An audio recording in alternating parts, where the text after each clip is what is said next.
when you're building charts in Excel, if you create something and it's not quite what you want, before you go and delete it, try a few of these tricks.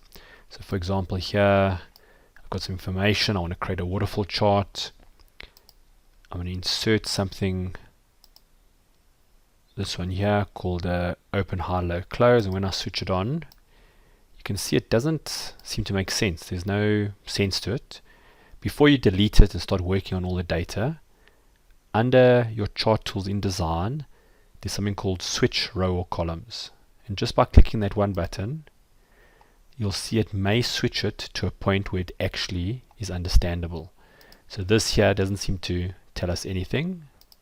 But if you look here, you can see that we budgeted a profit of 100, retrenchments dropped it, electricity hike dropped it, selling price increased it. So that may be what we're looking for.